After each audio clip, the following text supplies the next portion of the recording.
Being here, Ms. Gaines, I want to start with you. Thank you for your courage for women.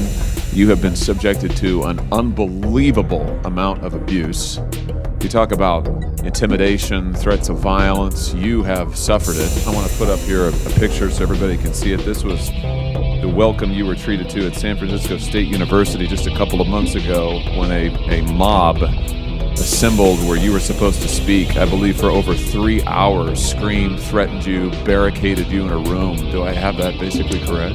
Yes, I was held for ransom for 3.5 hours by hundreds of these protesters, as you see on the board. They demanded that I had to pay them money if I wanted to make it home to see my family safe again.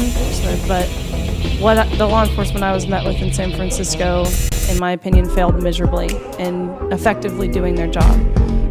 They had mentioned that it was not ideal for them to be seen as anything other than an ally to this community. And that was made very obvious in the treatment and effectiveness of removing me safely from that situation. Why were you threatened and barricaded into a room and held for ransom for hours on end? I mean, what was it you were saying that was so terrible? I was invited to speak on my experience of my senior year in competing against a male. Nothing opinionated about what I shared. It was sheerly the exact lived experience of what me and my teammates and fellow competitors dealt with. And so I spoke. After my speech, there was of course a lot of protesters in the room, which I'm totally fine with people protesting. It's their right to protest. But what I'm not fine with is when it does turn violent in the way that it did. Because protesters afterwards, they rushed into the room, they turned off the lights, they rushed to the front. Myself and others were assaulted, and that's ultimately when I was held for hostage for 3.5 hours. It's just unbelievable. Unbelievable. We're not supposed to care about women anymore. We're throwing women just under the bus, I guess, at this point.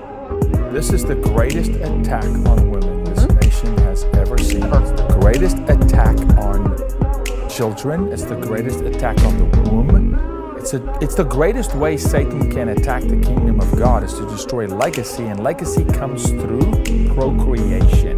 Because 2 lesbians cannot procreate, nor can 2 gays. Go try.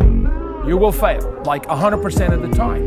They destroy the family unit. That's when they win. This issue comes up in Dearborn, but it's the same issue we're seeing in Grand Rapids. We're seeing it in Kalamazoo. We're seeing it in Northern Michigan. We're seeing it everywhere where school boards think that they can ignore the rights of the parents in terms of how their children are educated.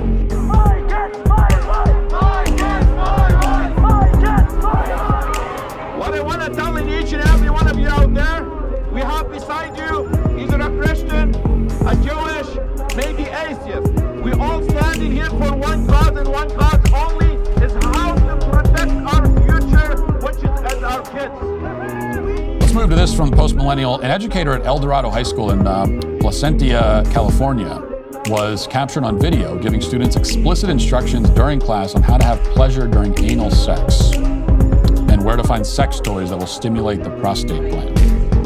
I mean, Target has them now. Sex toys. If you go to Target, seriously, if you go to Target and go where the tampons and pads are, they just look like a little box, but if you open up, there's like a Velcro front to the box, you open it up, and then bam, sex toy. And you'll see them. CVS, yes, CVS has them too, a lot of them. And so that's why when you look at the toys, a lot of them look like this. How do we get to this point where we just stop looking out for kids? Innocent for the children. This has got to stop. What's going on in the schools, the libraries, you got to be kidding. Yeah. I'm doing this for my granddaughter. Her own story with girls and women's athletics. She explained that she would never have been able to go to college, never would have had a chance at a college education had she not done so under an athletic scholarship.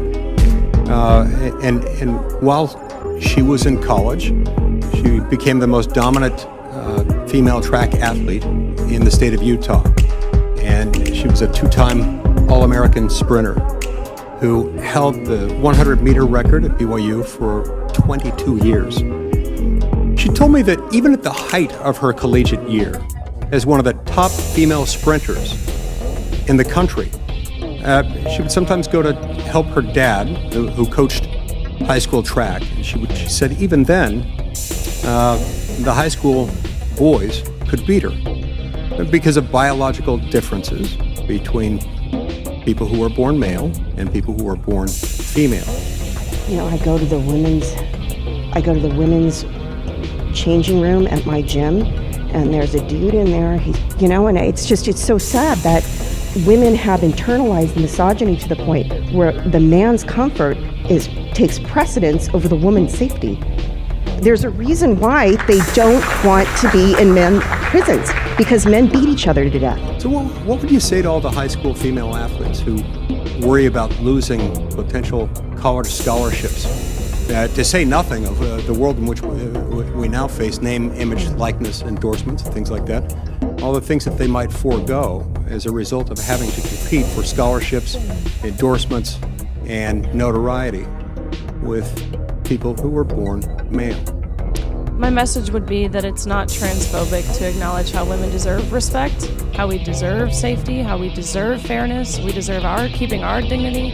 It's not transphobic to say that. It's not transphobic to say that you can't change your sex. Sex is down to a chromosomal level, and that's not something that can be changed, and that matters in sports. Your biology, sports is the one area where your sexual chromosomes matter.